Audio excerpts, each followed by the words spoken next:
The pregnant stranger asked to sleep in the barn, then left her baby with a note that said, "Yours." The knocking came like gunshots against the kitchen door, sharp and desperate in the midnight silence. Elena Dalton jerked awake in her chair by the dying fire, the mending still clutched in her weathered hands. She dozed off, waiting for her son Marcus to return from town, but this wasn't his steady knock.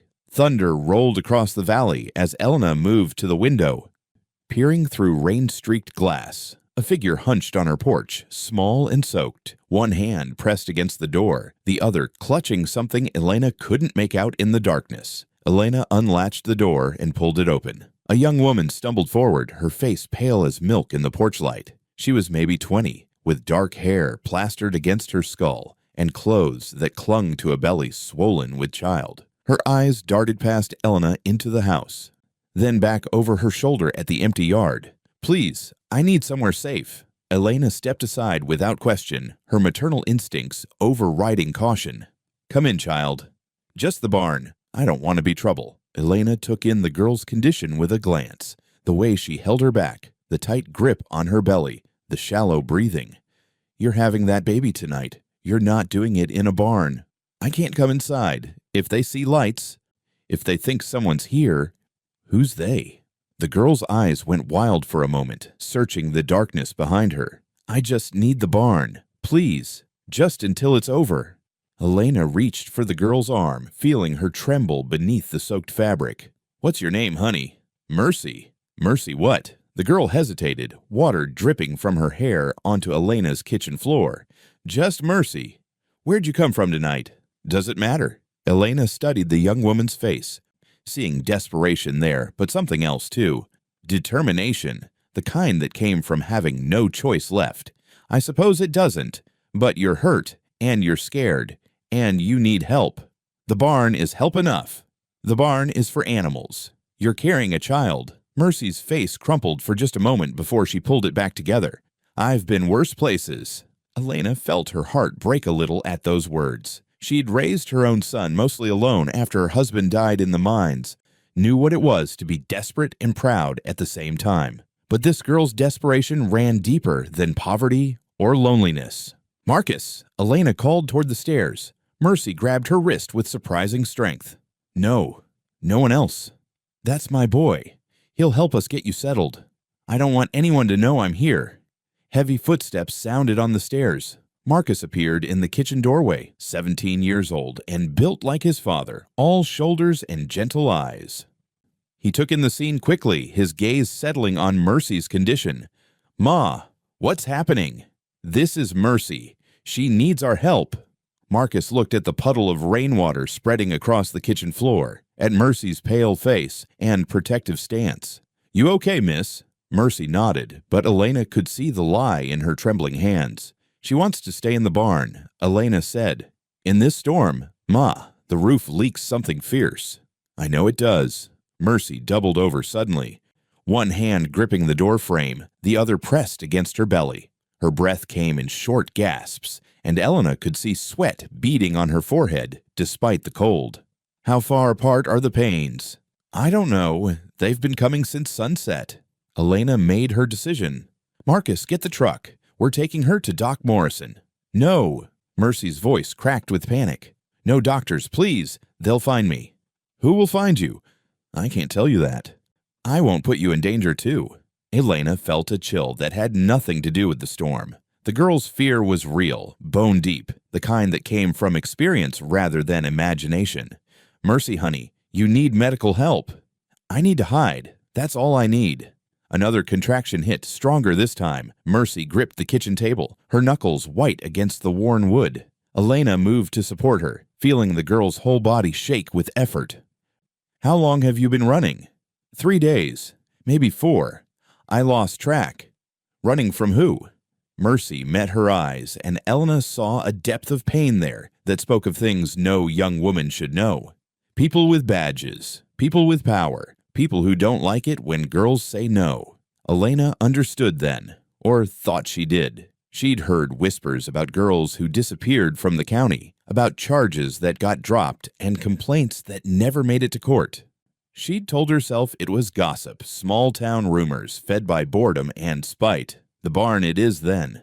Ma, get the clean blankets from the linen closet and towels, lots of towels. Marcus looked like he wanted to argue, but something in his mother's tone stopped him. He headed for the stairs while Elena helped Mercy toward the kitchen door. You don't have to do this, Mercy said. Yes, I do. You don't even know me. I know enough.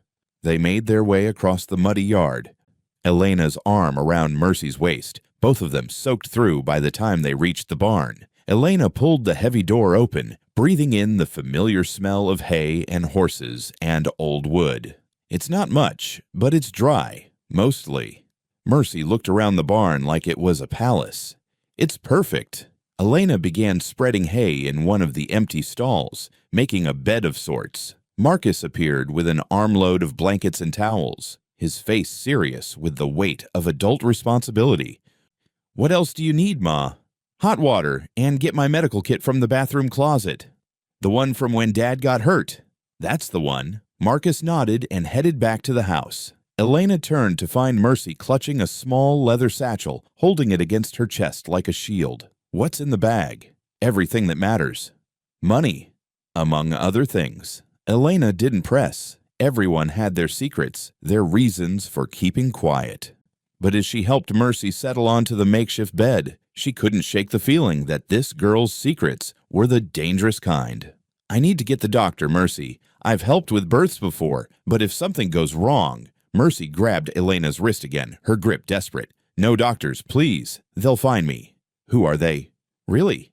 Mercy looked toward the barn door, listening to the rain drum against the roof. When she spoke, her voice was barely a whisper. The kind of men who think they own everything in this county, including the women.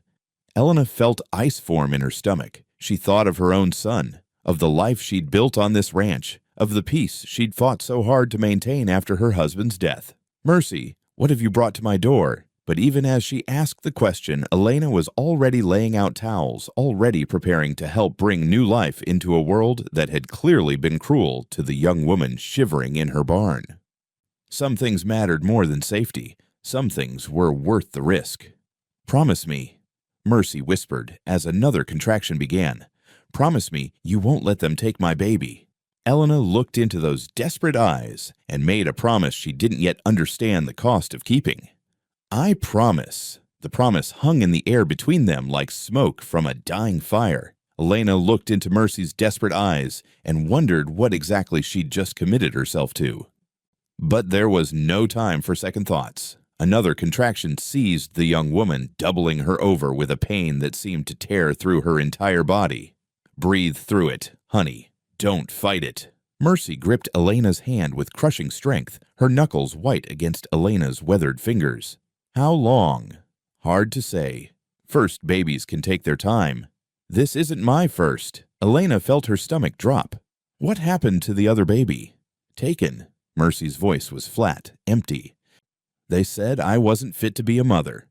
Who said that? People with power. People who decide things for girls like me. Marcus returned with the hot water and medical supplies, setting them down just inside the stall before backing away. Elena could see the discomfort in her son's face, the way he avoided looking directly at Mercy. Stay close, Elena told him, in case we need anything. Yes, ma'am. As Marcus retreated to the far end of the barn, Elena helped Mercy into a more comfortable position on the makeshift bed of hay and blankets. The storm outside seemed to be getting worse, rain hammering against the barn roof like fists demanding entry. What's your real name? Mercy's breath came in short gasps between contractions. It doesn't matter anymore. Everything matters, especially now. The girl I used to be is gone, dead. Mercy is all that's left. Elena wrung out a cloth in the warm water, gently wiping Mercy's face. What about your family, your people? I don't have people. Everyone has people. Not me, not anymore. Another contraction hit, stronger than the last. Mercy bit down on the leather strap Elena had given her, her entire body rigid with effort. Elena checked her progress, seeing that things were moving faster than she'd expected. The baby's father, does he know where you are? He can never know. Promise me. Elena felt the weight of secrets pressing down on them in the close air of the barn. I promise, but... Promise me? I promise. But Mercy, if something happens to you, I need to know how to protect this baby. Mercy's eyes went wild with fear. You can't let him find her. You can't let any of them find her. Who is he? Someone who thinks he owns everything in this county, including me. Elena felt ice in her veins. She thought of the powerful men who ran things around here, the ones who made decisions behind closed doors and expected everyone else to fall in line. Give me a name. I can't. Not yet. Maybe not ever. The labor intensified as the night wore on. Elena lost track of time, focused entirely on helping Mercy through each wave of pain. The young woman was strong, stronger than she looked, but Elena could see the exhaustion wearing her down. I can see the head. You're almost there. I can't do this. Yes, you can. You're doing it. I'm not strong enough. You ran 3 days to get here. You're strong enough for anything. Mercy pushed with everything she had, her face red with effort. Elena guided the baby's head, then shoulders. Then suddenly the tiny body was sliding free into her waiting hands. A girl, perfect in pink and screaming with the fury of the newly born. She's beautiful. Mercy collapsed back against the hay, tears streaming down her face. She is. Elena cleaned the baby quickly, wrapping her in one of the soft blankets Marcus had brought. The infant's cries filled the barn, strong and healthy and alive. Look at her, Mercy. Look at your daughter. Elena placed the baby in Mercy's arms, watching as the young woman's face transformed. For a moment, all the fear and desperation fell away, replaced by something pure and fierce and protective. Hello, little one, Mercy whispered. I'm your mama. The baby quieted at the sound of her voice, dark eyes opening to stare up at the young woman who'd given her life. Elena felt her own eyes fill with tears at the sight of them together. What will you name her? Hope. Mercy's voice broke on the word. Her name is Hope. But even as she spoke, Elena saw the change coming over Mercy's face. The joy fading, replaced by something that looked like grief. The young woman stared down at her daughter with an expression of terrible longing and terrible resolve. She deserves better than me. Don't say that. Every baby needs their mama. Not this baby. Not with what's coming for me. Elena knelt beside them, reaching out to touch the baby's tiny fist. Mercy, whatever you've done, whatever you're running from, it's not what I've done. It's what I know. Mercy shifted the baby to one arm, reaching for the leather satchel she'd guarded so carefully. Elena watched as she opened it with shaking fingers, revealing contents that made her blood run cold. Thick envelopes of cash, more money than Elena had seen in years. But that wasn't what stopped her breath. It was the photographs scattered among the bills. Pictures of men in expensive suits, men she recognized from the courthouse and the mayor's office. Pictures of them in compromising positions, doing things that would destroy their careers and their families if they ever saw daylight. My God, Mercy, what is all this? Insurance, evidence, the only thing keeping me alive. Elena picked up one of the photographs, her hands trembling. Judge Hartwell, the most powerful man in the county, caught in an act that would send him to prison for the rest of his life. Where did you get these? I was working at the courthouse, filing clerk. I saw things, heard things, started taking pictures when I realized what was happening. What was happening? Girls disappearing, young women who asked too many questions or said no to the wrong men. They'd get arrested on made-up charges, then disappear from the system. Elena felt sick. And they found out you knew?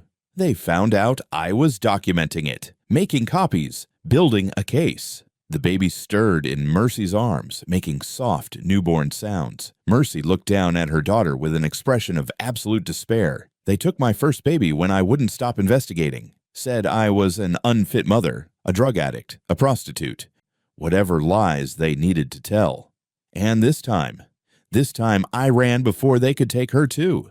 Elena stared at the photographs, understanding finally why Mercy was so terrified. These weren't just powerful men. They were dangerous men, men who would kill to protect their secrets.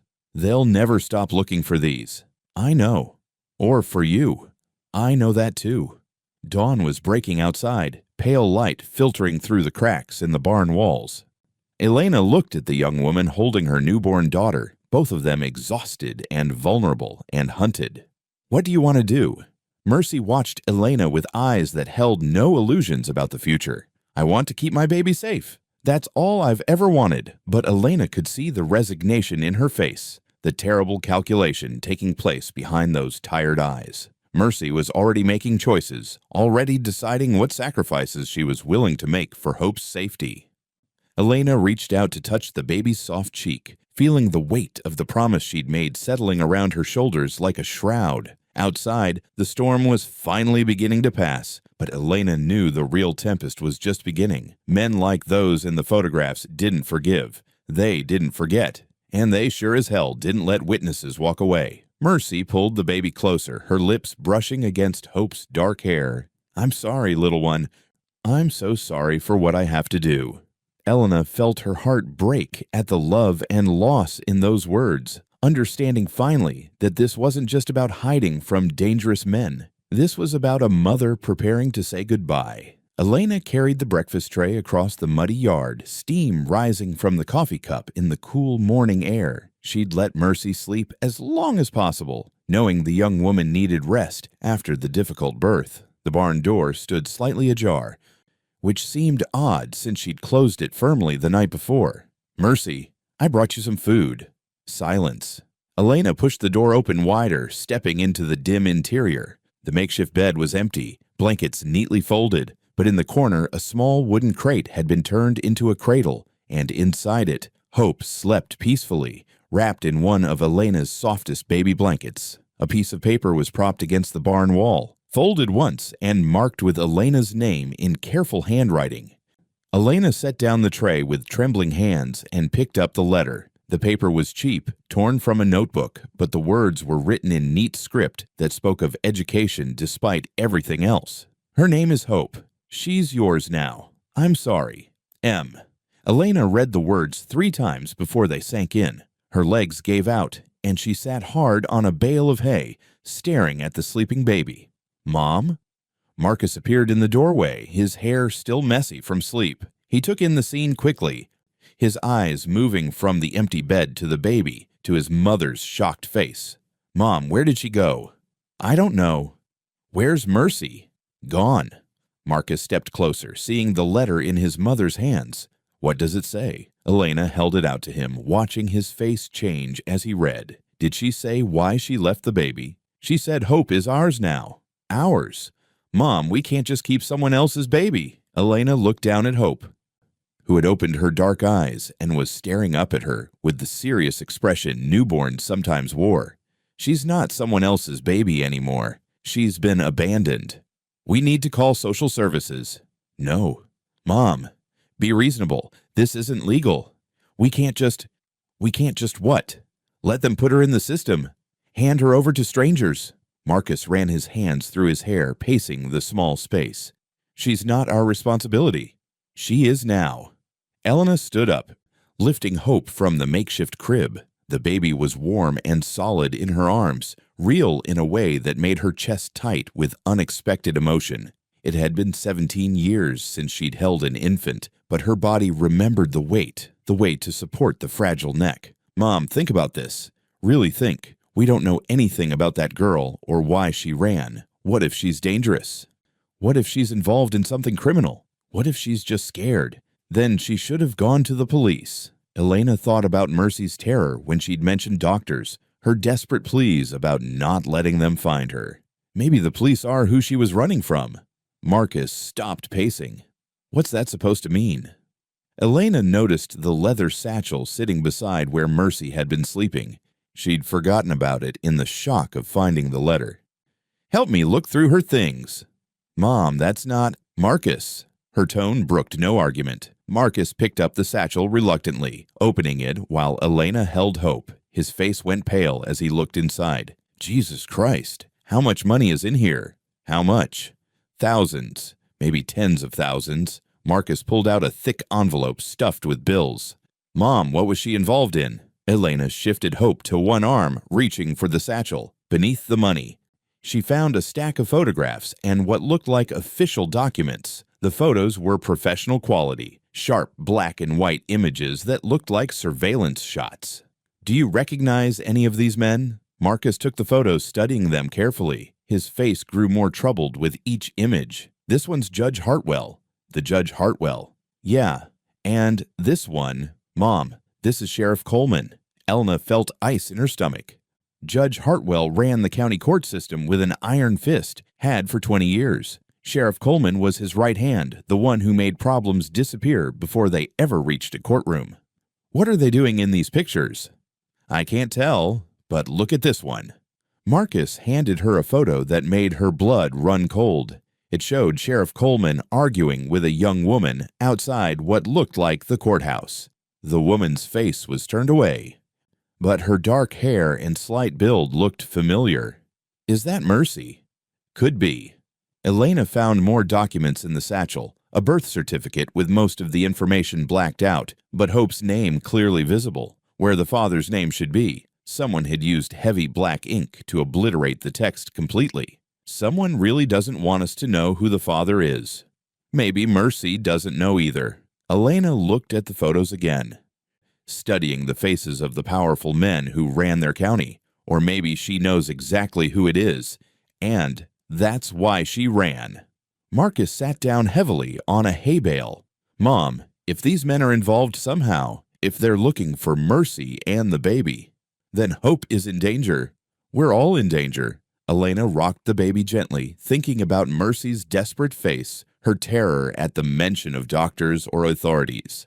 That girl was scared out of her mind, Marcus. Scared enough to give up her baby rather than risk whatever was hunting her. So what do? We keep Hope safe. How? We don't even know what we're protecting her from. Elena looked at the photos scattered on the hay, at the blacked-out birth certificate, at the money that spoke of desperate measures and dangerous secrets. We find out what Mercy knew, what she was running from. That could get us killed. Doing nothing could get Hope killed. Marcus stood up, pacing again. Mom, you're talking about going up against Judge Hartwell, Sheriff Coleman. These are the most powerful men in the county. Then maybe it's time someone stood up to them. What if you're wrong? What if Mercy was just some junkie who stole this money and made up a story? Elena looked down at Hope, who had fallen back asleep in her arms. The baby's face was peaceful, innocent, completely trusting. Look at her, Marcus. Really look. Does she look like the child of an addict? Marcus studied the baby's perfect features, her healthy color, her steady breathing. No. Mercy took care of herself during the pregnancy. Took care of Hope. Everything she did was about protecting this baby. Until she abandoned her. Until she made the hardest choice a mother can make. Elena's voice broke slightly. She gave up her child to keep her safe. A sealed envelope fell out of the satchel, landing on the barn floor. Elena picked it up, reading the words written in Mercy's careful script. When she asks about her father. Mom? Elena stared at the envelope, understanding finally that Mercy had planned this. All of it. The escape. The birth. The abandonment. She'd known she couldn't keep Hope safe, so she'd found someone who could. Something scared that girl badly enough to give up her baby, until I know what, Hope stays with us. And if those men come looking? Elena thought about her husband. Killed in a mine accident when Marcus was barely walking. She'd raised her son alone, fought to keep the ranch, survived everything life had thrown at her. She was stronger than she looked, tougher than people assumed. Then they'll find out what happens when you threaten Elena Dalton's family. Marcus stared at his mother, perhaps seeing something in her face he'd never noticed before. You're really going to do this. We're going to do this. Mom, she's ours now, Marcus. Mercy made that choice, left her in our care, trusted us with her life. Elena looked down at Hope, feeling a fierce protectiveness she hadn't experienced since Marcus was small.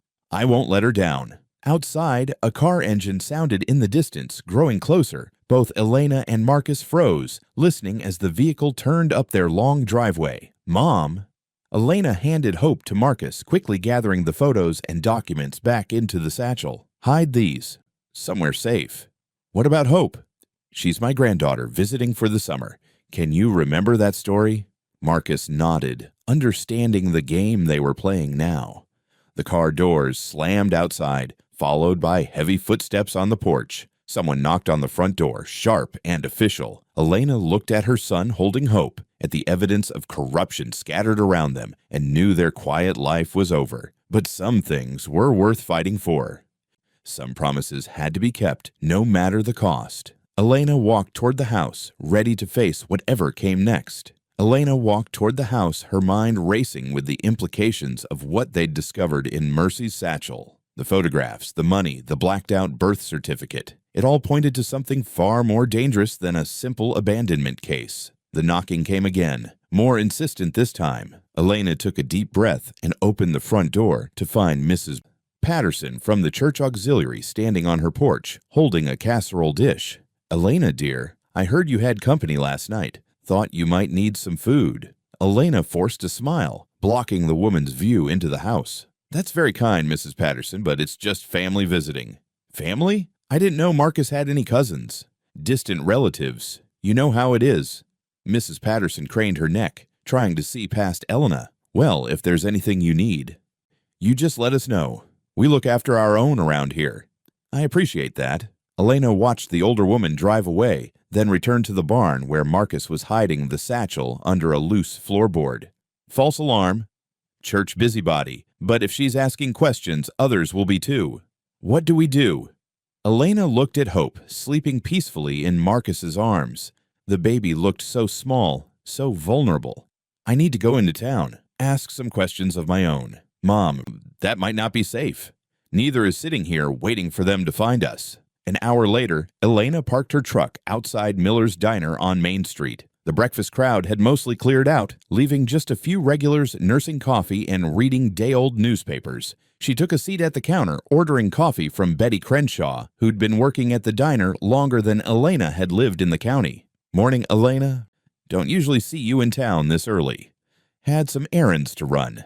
Quiet morning. Always is lately. Seems like half the young folks have moved away." Betty poured coffee with practiced ease. "Can't say I blame them. Not much opportunity around here for someone starting out." Elena sipped her coffee, choosing her words carefully. "Speaking of young folks, you hear about that girl they found in the river last month?" Betty's hand stilled on the coffee pot, her eyes darting around the nearly empty diner. "Sarah Mitchell. Terrible thing." "What happened to her?" "Nobody talks about it, but there's been others." "Others?" Betty leaned closer, lowering her voice. "Girls who ask too many questions. Girls who don't know their place." Elena felt ice in her stomach. What kind of questions? The wrong kind, about things that are supposed to stay buried. Like what? Betty straightened up as the diner's bell chimed, signaling another customer. Judge Hartwell walked in, his expensive suit and polished shoes out of place in the humble establishment. Betty's face went pale. "Morning, Your Honor. Usual table." "That'll be fine, Betty." Elena kept her eyes on her coffee cup, but she could feel Hartwell's gaze on her. He took a seat 3 stools down, close enough that she could smell his cologne. "Mrs. Dalton, isn't it? How's that ranch of yours?" "Fine, thank you." "Good to hear. It's important to keep family property in the family. Build stability in the community." Elena nodded, not trusting her voice. Hartwell ordered breakfast, making small talk with Betty about the weather and local events. But Elena noticed how nervous the waitress had become, how her hand shook as she poured his coffee. When Hartwell left 20 minutes later, Betty visibly relaxed. "You were asking about Sarah Mitchell?" "I was. Found her in Willow Creek, about 5 miles downstream from the bridge. Sheriff said she must have slipped and fallen." "But," Betty glanced toward the door, "Sarah was a strong swimmer. Grew up on that creek." "Anyone else go missing recently?" "Jenny Walsh, about 3 months ago. Lisa Rodriguez before that. All young women, all had run-ins with the law." Elena's pulse quickened. "What kind of run-ins?" "Charges that got dropped. Prostitution, trespassing, disturbing the peace. Judge Hartwell presided over most of the cases. And after the charges were dropped, the girls disappeared. Their families were told they'd left town, moved on to better opportunities." Betty's voice dropped to a whisper. "But their belongings were still in their rooms. Their cars were still parked where they left them." Elena finished her coffee, leaving the money on the counter. "Betty, if someone wanted to find out more about these cases, where would they look?" "Courthouse records, I suppose. But Elena—" Betty grabbed her wrist. "Be careful who you trust. There are people in this county who don't like questions. especially questions about missing girls. Elena drove to the courthouse, an imposing brick building that had dominated the town square for over a century. The clerk's office was staffed by a young woman who looked nervous when Elena asked to review recent case files. "I'm sorry, but those records aren't available for public viewing without a court order. Even the basic information, names, charges, dispositions, I'm afraid not." New policy, implemented last month. Elena left the courthouse more frustrated than when she'd arrived. Every door seemed to be closing before she could open it. Every potential source of information cut off by convenient policies and nervous officials. Her final stop was the sheriff's office. Sheriff Coleman was in his 50s, with the kind of build that spoke of too many years behind a desk and too many meals at the diner. He looked up from his paperwork when Elena walked in, his expression shifting from mild annoyance to recognition. "Mrs. Dalton, what brings you by?" Elena pulled out one of the photographs from Mercy's satchel, the one showing Coleman in what appeared to be a heated argument with a young woman. She placed it on his desk without saying a word. Coleman's face went white, then red, then white again. "Where did you get this?" "A young woman left it behind." "What young woman? Where is she now?" "I was hoping you could tell me." Coleman stood up, his chair scraping against the floor. "Mrs. Dalton, I don't know what kind of game you think you're playing, but—" "No game, Sheriff. Just trying to understand why someone would run away and abandon their newborn baby." "Abandon?" Coleman's eyes narrowed. "You have the baby?" Elena realized her mistake immediately. She'd revealed too much, confirmed suspicions Coleman might have had. "A baby was left at my ranch. I'm trying to find the mother. Where's the baby now?" "Safe." "Mrs. Dalton, abandoning a child is a serious crime. That baby needs to be turned over to social services immediately. The baby needs to be with someone who'll protect her." "Protect her from what?" Elena stared at Coleman, seeing the guilt and fear in his eyes. "From whoever made her mother so scared that she'd rather give up her child than risk having it taken from her." Coleman came around the desk, moving closer to Elena. His voice dropped to a threatening whisper. "Mrs. Dalton, you're meddling in things you don't understand, things that could get you hurt." "Are you threatening me, Sheriff?" "I'm advising you, as a friend. Stop asking questions. Turn the baby over to the proper authorities. Go back to your ranch and forget this ever happened." "And if I don't?" Coleman's smile was cold. "Then you might find yourself facing charges. Kidnapping, maybe. Interfering with a police investigation. Child endangerment." "I'm sure we could come up with something that would stick." Elena felt her heart hammering against her ribs, but she kept her voice steady. "Is that how you handled the other women who asked questions? Sarah Mitchell, Jenny Walsh?" Coleman's face went dangerous. "Those women left town of their own accord." "Did they?" "Mrs. Dalton, this conversation is over. I strongly suggest you go home and think very carefully about your next move." Elena picked up the photograph, tucking it back into her purse. "I'll do that, Sheriff. Thank you for your time." She walked out of the sheriff's office with her knees shaking, knowing she'd just crossed a line she couldn't uncross. Coleman knew about Hope, knew Elena had evidence of whatever corruption he and Hartwell were involved in. Marcus was waiting by her truck, his face pale with worry. "Mom, we need to go home, now." "What's wrong?" "Someone's been watching the house. Black sedan, parked on the Ridge Road with a clear view of our place. When I drove up here to find you, they followed me." Elena looked around the town square, suddenly seeing threats in every shadow, danger in every passing car. "Did you recognize the vehicle?" "County plates, government issue." Elena climbed into her truck, her hands trembling as she started the engine. "Marcus, I think we're in real trouble." "What did you find out?" "Too much." Elena pulled away from the curb, checking her mirrors for signs of pursuit. "There have been other women, young women who disappeared after asking the wrong questions." "Disappeared how?" "Dead. Or close enough to it."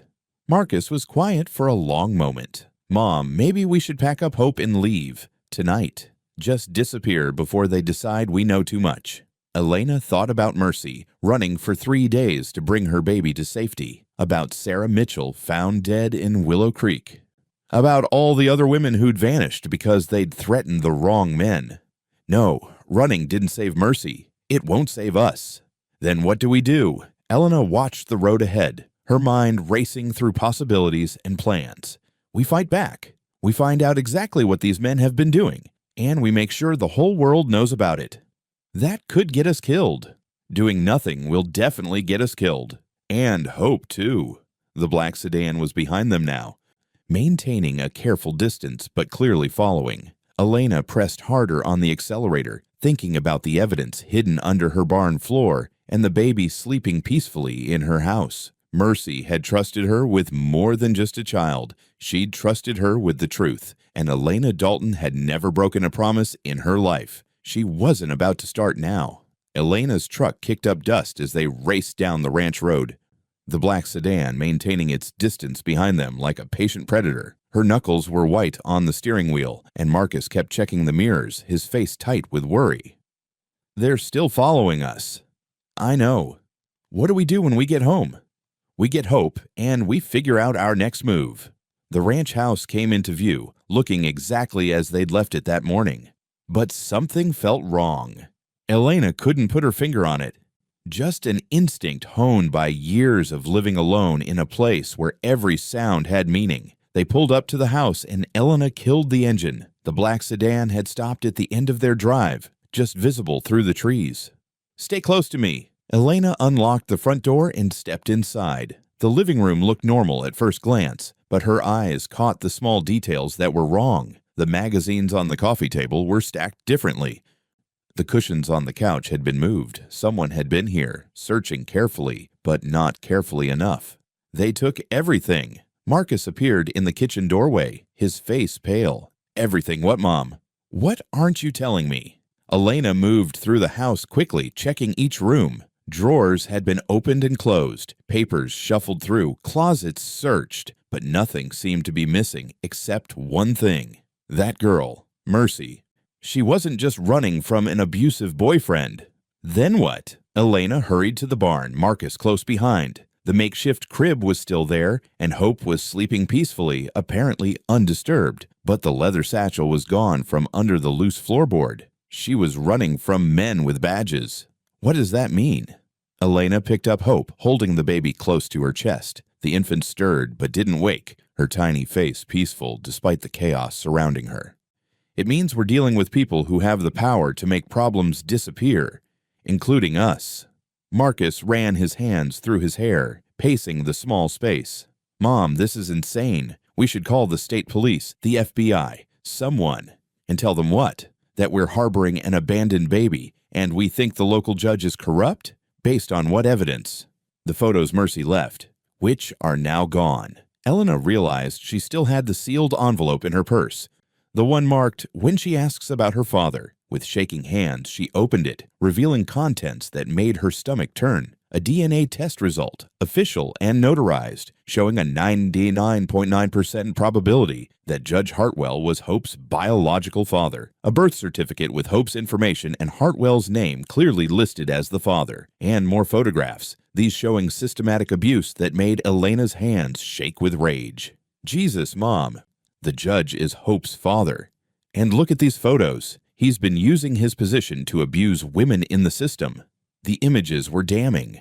Young women in handcuffs, clearly distressed, being led into what appeared to be private chambers. Pictures of Hartwell with his hands on women who looked terrified. Documentation of a network of abuse that had been operating under the cover of law enforcement. That's why they want the baby back.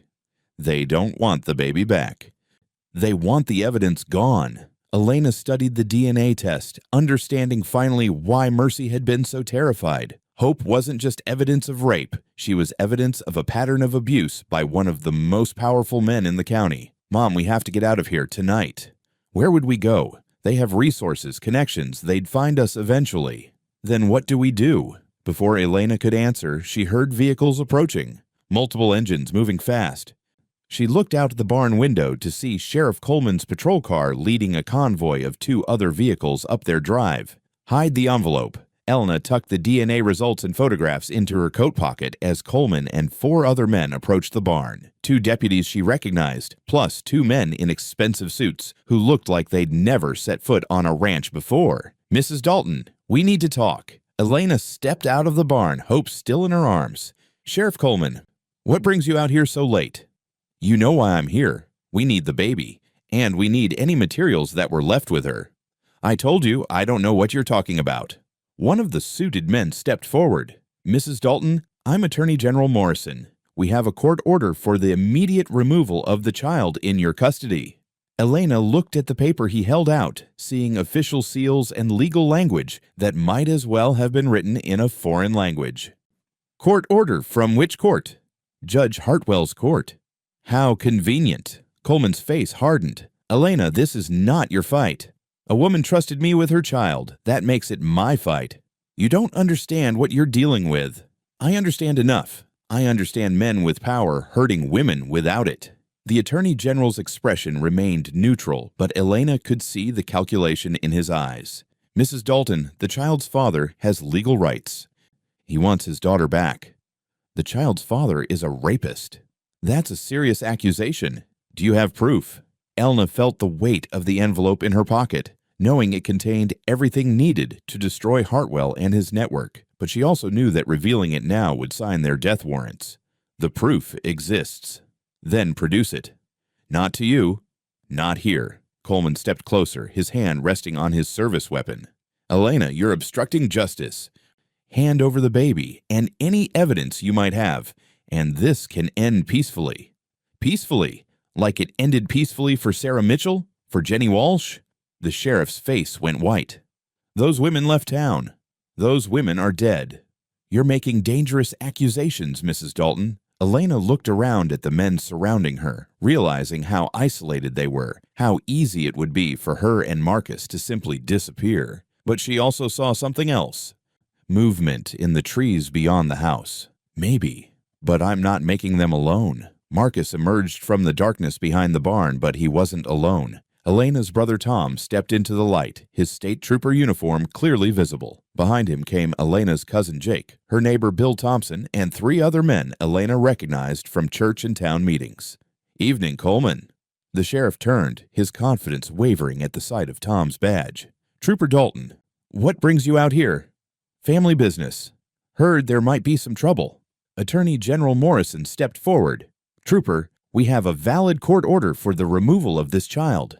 Tom examined the papers carefully, his expression growing more skeptical with each line. "Funny thing about court orders issued after hours. They don't usually hold up under scrutiny." "Are you questioning Judge Hartwell's authority?" "I'm questioning a court order that doesn't follow proper procedure. No notice to the current caregiver, no consideration of the child's welfare, no investigation into the circumstances of abandonment." Elena watched the standoff develop, feeling hope for the first time since finding Mercy's letter.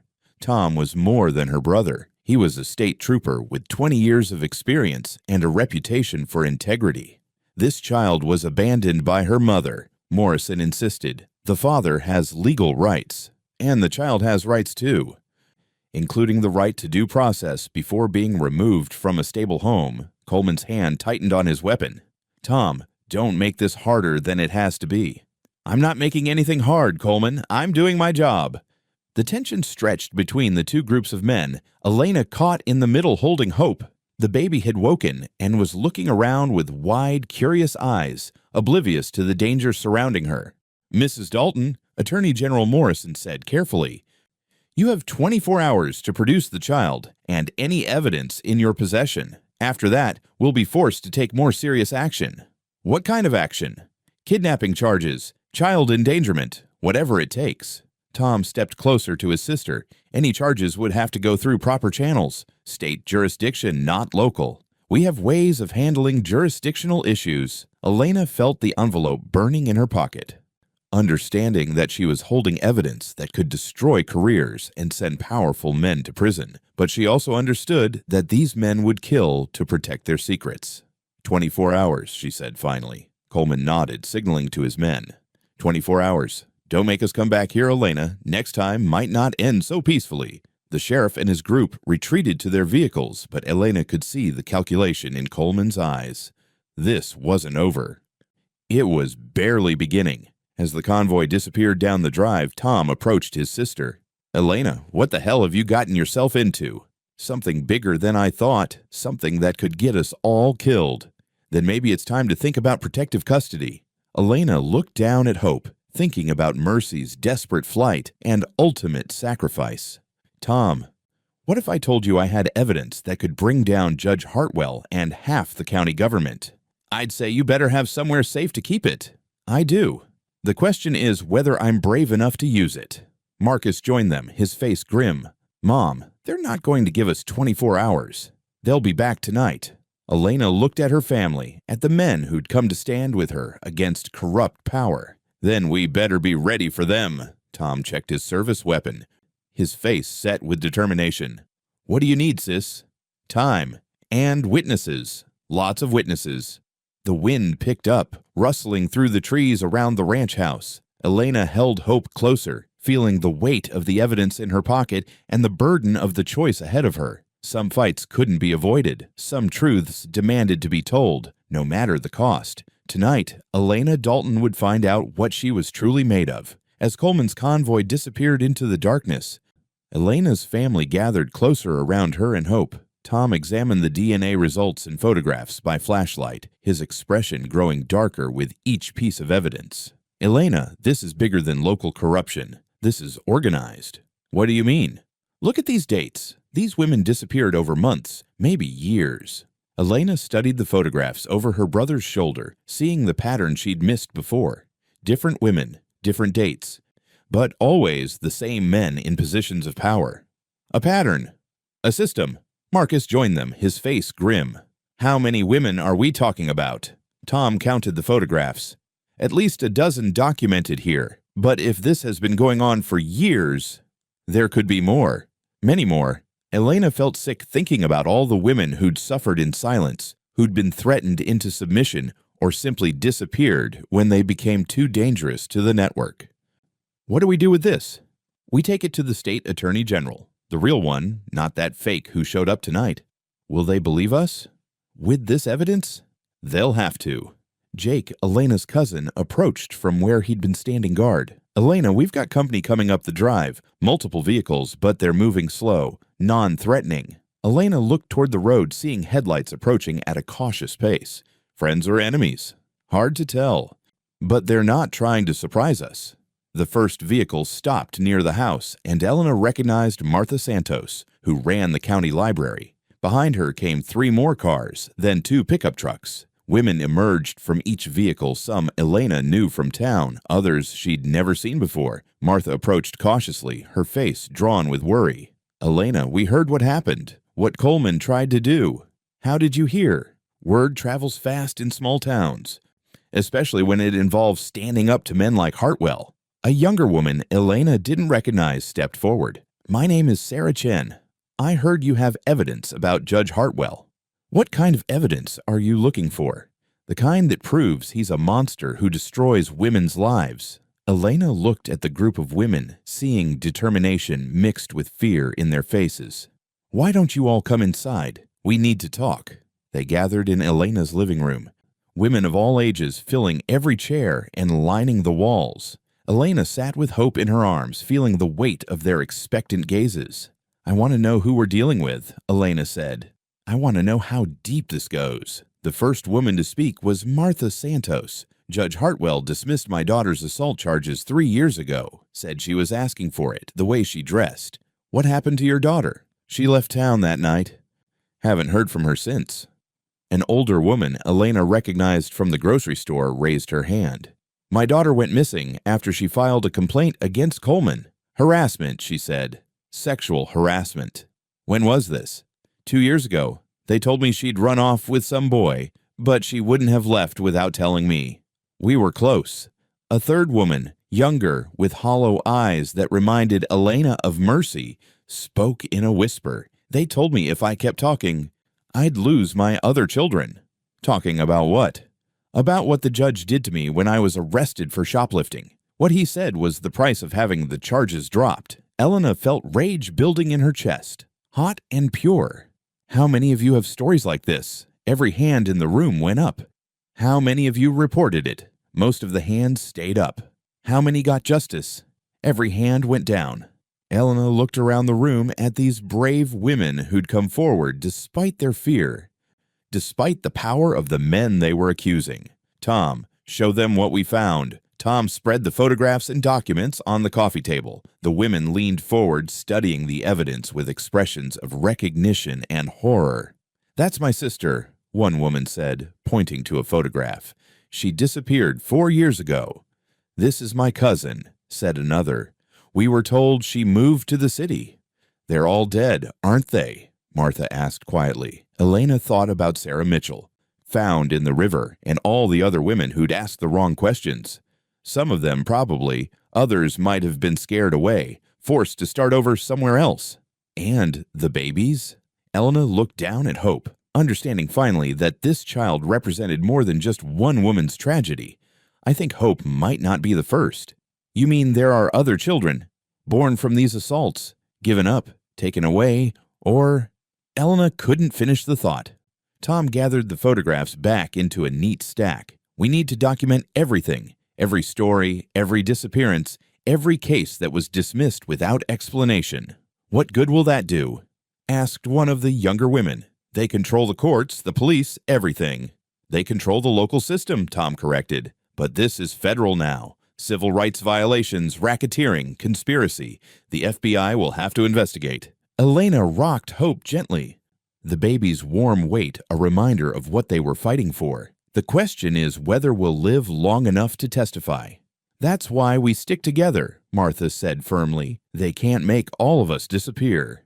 "Can't they?" The room fell silent as the weight of their situation settled over them. They were going up against men with unlimited power and resources, men who'd already killed to protect their secrets. "We need media attention," suggested Sarah Chen. "Reporters, TV news. Make it public so they can't cover it up." "And protection," added another woman. "For all of us, but especially for Elena and the baby." Tom nodded. "I can arrange for state police protection, get some of you into safe houses until this goes to trial. What about the men who'll try to stop us?" "They'll try, but we have something they don't expect." "What's that?" "Numbers, courage, and the truth." Elena felt a fierce protectiveness rising in her chest as she looked around the room at these women who'd found the strength to stand up to their abusers. Hope stirred in her arms, opening dark eyes that seemed to take in everything around her. "Mercy left me more than just her baby," Elena said quietly. "She left me the chance to break this cycle, to make sure no other woman has to choose between her child's safety and her own life." "What do we do first?" "We document everything, every story, every piece of evidence. We build a case so strong that not even Hartwell's connections can save him. And then we bring them down." The phone rang, cutting through the discussion like a knife. Elena looked at the caller ID, but it showed only unknown number. She answered cautiously. "Hello? Is she safe?" Elena's heart stopped. It was Mercy's voice, barely a whisper, filled with desperation and fear. "She's safe. Where are you?" "They found me. I'm sorry I brought this to you, but please, keep her safe." "Mercy, where are you? We can help." "No one can help me now, but Hope, promise me she'll have a chance. Promise me she'll know someone loved her enough to fight for her." Elena looked around the room at the women who'd risked everything to be here, to stand up for each other and for Hope. "She'll know. I promise. Thank you for everything. Take care of my baby girl." The line went dead. Elena stared at the phone, knowing in her heart that she'd just heard Mercy's last words. Around her, the other women waited in respectful silence, understanding the gravity of what had just happened. "She's gone, isn't she?" Martha asked gently. Elena nodded, unable to speak past the lump in her throat. "Then we fight harder, for her, for Hope, for all of us." Elena looked down at the baby in her arms, seeing not just Mercy's child, but the daughter of every woman who'd suffered at the hands of powerful men. Hope represented their chance for justice, their opportunity to break a cycle of abuse that had gone on too long. "Yes," Elena said, her voice stronger than she felt. "We fight harder." Outside, thunder rolled across the valley, but inside Elena's house, surrounded by women who'd found their courage, Hope slept peacefully in the arms of someone who would never let her go. The war for justice was just beginning, but they weren't fighting alone anymore. Elena stared at the dead phone, Mercy's last words echoing in her mind. Around her, the women who'd gathered to fight for justice watched with growing concern as the reality of their situation sank in. She's gone, isn't she? Martha asked quietly. Elena nodded, her throat tight with grief and rage. They found her. Then we have to move faster, Tom said, checking his watch. If they killed Mercy, they'll come for Hope next. The women began organizing with the efficiency of people who'd learned to survive in a world that wanted them silent. Phone numbers were exchanged, stories documented, evidence gathered and copied. Tom coordinated with state police contacts while Jake and the other men secured the perimeter around Elena's ranch. But they weren't fast enough. At dawn, a convoy of black vehicles rolled up Elena's driveway. Judge Hartwell emerged from the lead car, flanked by Sheriff Coleman and 6 deputies. This time, they weren't trying to be subtle or diplomatic. Elena met them on her front porch, Hope cradled in her arms. Behind her, the women formed a protective wall, their faces set with determination. Tom stood at Elena's right shoulder, his state trooper uniform a small comfort against the overwhelming local authority arrayed against them. Mrs. Dalton, Hartwell's voice carried the weight of decades of unchallenged power. I have a court order for the immediate removal of my daughter. Elena looked at the official document he held out, seeing seals and signatures that looked authentic. Your daughter? The child belongs with her father. Her father is a rapist. Hartwell's face remained impassive, but Elena saw the flicker of rage in his eyes. You can't prove that. Elena reached into her coat pocket, pulling out the DNA test results and the photographs. Actually, we can. The judge's composure cracked slightly as he recognized the evidence. Behind him, Coleman's hand moved instinctively toward his weapon. Where did you get those? From a very brave young woman who died protecting her child from you. Martha stepped forward, her library training making her an excellent organizer of evidence. We have testimony from 12 women, Your Honor, all documenting a pattern of sexual assault and abuse of power spanning more than a decade. Lies. Fabrications from disturbed women seeking attention. Sarah Chen emerged from the group, holding a thick folder. Then explain these photographs. Explain the dates, the locations, the consistent pattern of behavior. Hartwell studied the women arrayed against him, perhaps realizing for the first time that his victims had found their voices. You think you can destroy what we've built here? We're not destroying anything, Elena said firmly. We're cleaning house. This community needs order, discipline. This community needs justice. Coleman stepped forward, his patience exhausted. Enough talk. We're taking the baby. No, you're not. The sheriff moved toward Elena, but Marcus and Jake blocked his path. Boy, you're interfering with a lawful order. Show me the warrant that allows you to take a child by force. Coleman pulled out his handcuffs. I don't need a warrant to arrest kidnappers. You need probable cause.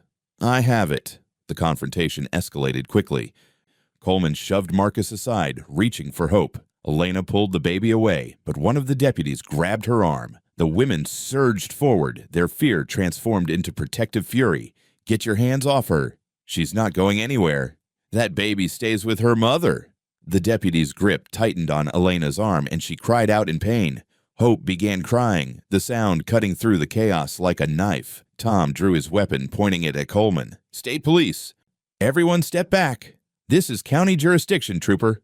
Child endangerment is state jurisdiction.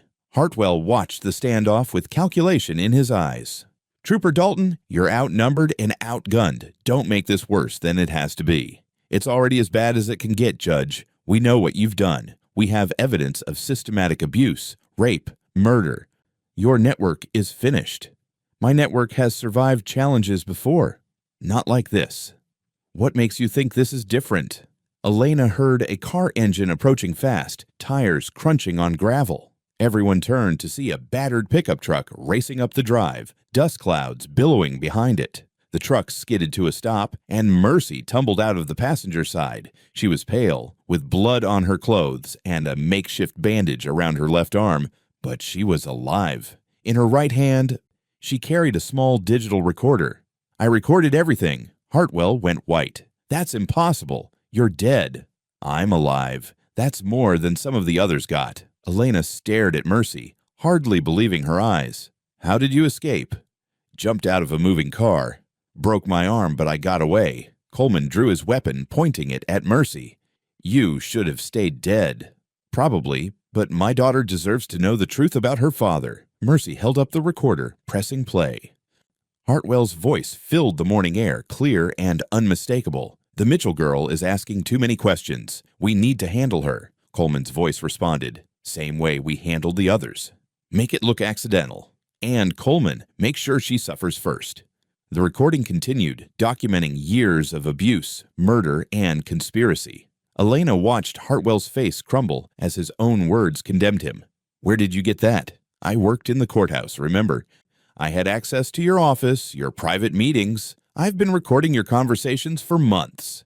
"You little bitch." Coleman raised his gun, aiming at Mercy's chest. "This ends now."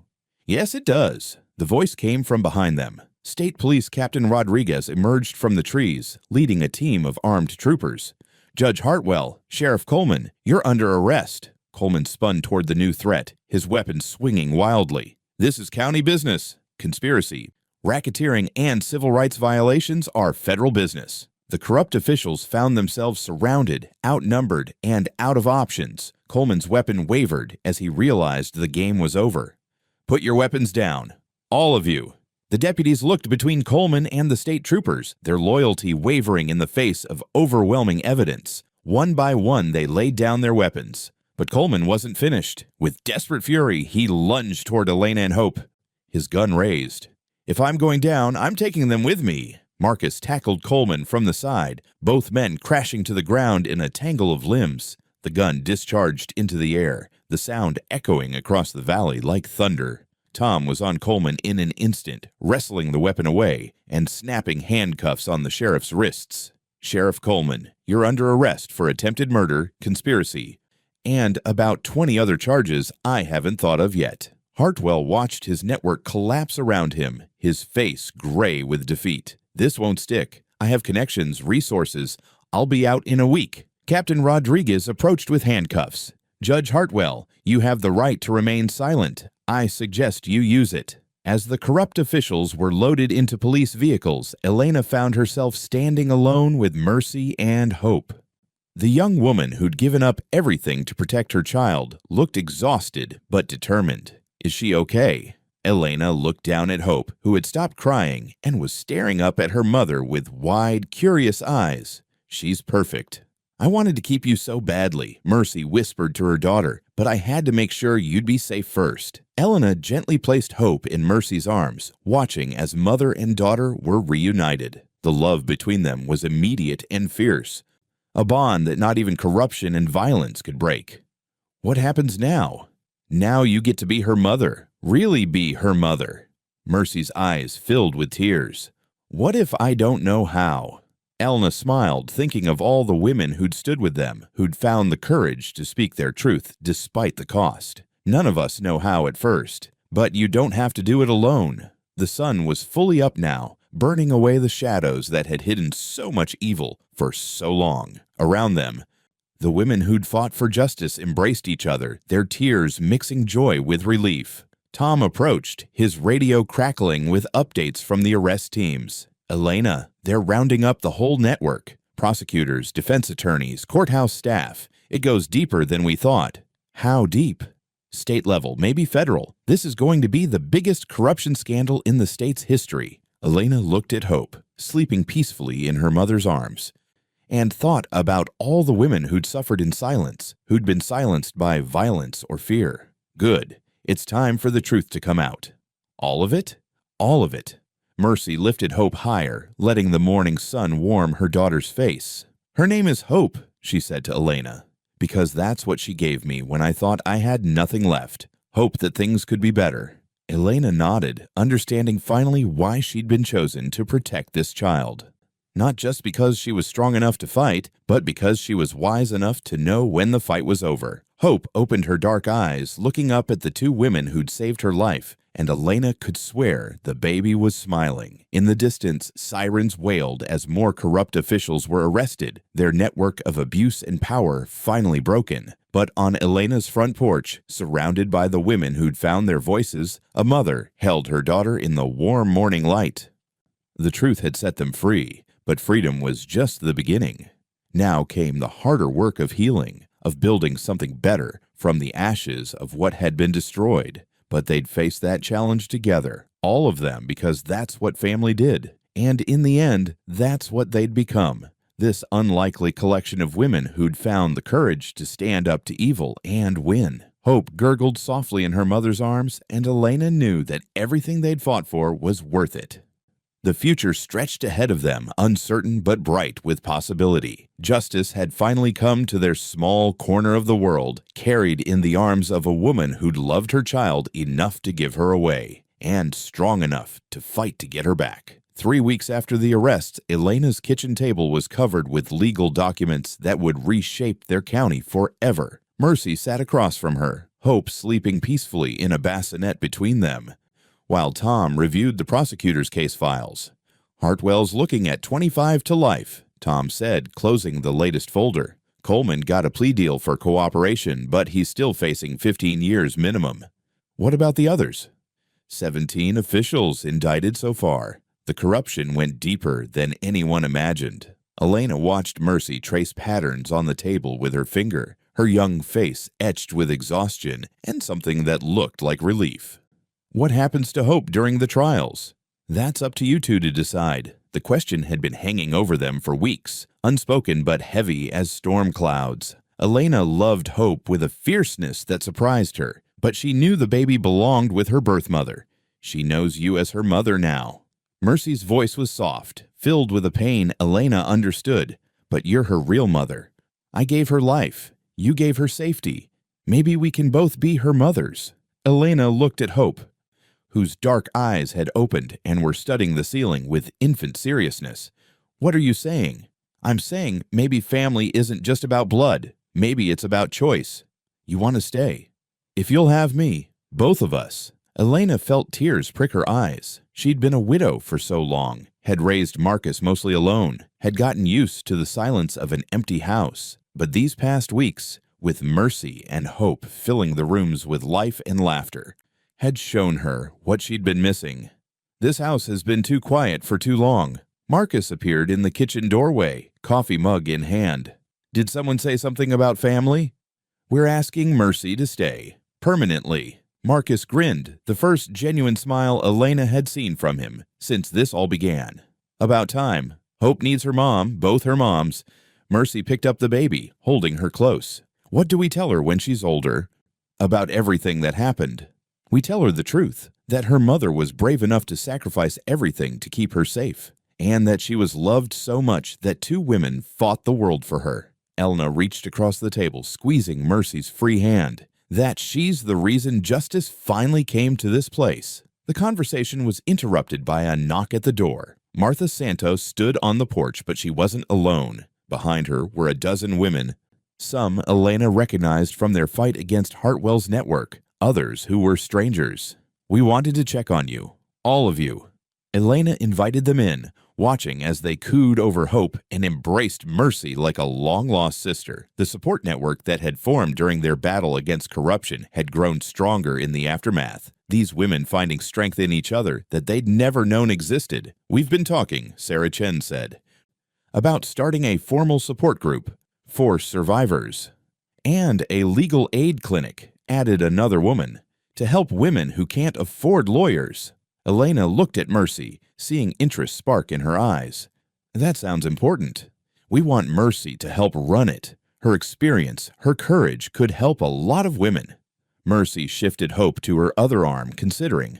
"I don't know if I'm qualified." "You're the most qualified person in this county. You survived. You fought back. You won."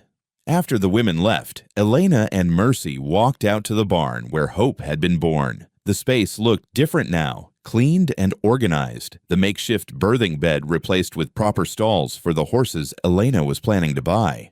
"It doesn't look like the same place." "It's not. Nothing is." Mercy leaned against the doorframe, Hope content in her arms. "Do you think she'll remember being born here?"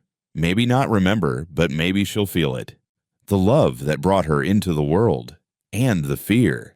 The fear's gone now. This is just a barn again, a place where new life begins." They spent the afternoon planting a garden behind the house, Elena teaching Mercy how to prepare the soil while Hope watched from her blanket nearby. The work felt healing, putting seeds in the ground that would grow into something beautiful and useful. "I've never had a garden before," It's like raising a child. You plant with hope, tend with love, and trust that something good will grow. What if I'm terrible at both? Elena looked at Mercy holding hope, seeing the natural grace with which she cradled her daughter, the protective instinct that never wavered. You won't be. You're already a wonderful mother. I abandoned her. You protected her. There's a difference. As evening approached, they gathered on the front porch, the 3 generations of their unconventional family, watching the sun set over the valley. Marcus joined them after finishing his chores, settling into the old rocking chair that had been his father's. You know what I realized today, Elena said, watching Hope sleep in Mercy's arms. What's that? This house hasn't felt like a home since my husband died, but now it does again. Mercy smiled, the first truly relaxed expression Elena had seen from her. I haven't felt safe anywhere since I was a child, but I feel safe here. You are safe here. Both of you. What happens when the trials start? When we have to testify? We face it together, all of us. Marcus nodded from his chair. The whole community's behind you now. Hartwell and Coleman don't have any power left. Do you think she'll understand someday why I left her? Elena considered the question, watching Hope's peaceful face in the lamplight from the window. She'll understand that love sometimes means letting go, and that sometimes it means holding on. She'll understand that she's the most wanted child in the world. As full darkness settled over the ranch, Elena went inside to retrieve something from the mantelpiece. She returned with a small frame containing the letter that had started everything. Her name is Hope. She's yours now. I'm sorry. M. I had this framed. Thought it might be important someday. Mercy read her own desperate words, remembering the fear and grief that had driven her to write them. I meant it when I wrote it. I thought I was giving her away forever. But you weren't, were you? You were just keeping her safe until it was time to come home. She was never just yours or mine, Mercy said, understanding finally what Elena had known from the beginning. She was always ours. Elena nodded, settling deeper into her chair. The note used to represent the worst moment of your life. Now it represents the best decision you ever made, bringing her to you, trusting me with what mattered most. Hope stirred in Mercy's arms, making soft baby sounds that spoke of contentment and safety. The barn where she'd been born stood silhouetted against the star-filled sky, no longer a place of desperation, but a symbol of new beginnings. What do we do tomorrow? Tomorrow we start building the life we want, for all of us. And the day after that? The same thing, one day at a time, one choice at a time. Marcus stood up, stretching. I'm going to bed, but Mom, Mercy, I'm proud of what you both did. Proud to be part of this family. After he'd gone inside, Elena and Mercy sat in comfortable silence. The only sounds the distant calling of owls and the gentle breathing of the baby who'd brought them together. Elena, yes.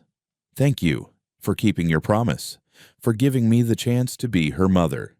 Thank you for trusting me with her, for showing me what courage looks like. Elena looked at the letter one more time before setting it aside. The words that had once seemed like an ending now felt like a beginning. Hope slept peacefully in her mother's arms, surrounded by love that had been forged in fire and tempered by sacrifice. The fight for justice was over, but the work of healing was just beginning. In this house, on this ranch, 3 generations of women would grow together, protected by bonds stronger than blood and love deeper than fear. In the distance, lights flickered in the windows of other houses, other families settling in for the night. But here, on Elena Dalton's porch, under a sky full of stars, the future stretched ahead, bright with possibility. Hope was home at last, and home was wherever love was strong enough to fight for what mattered most.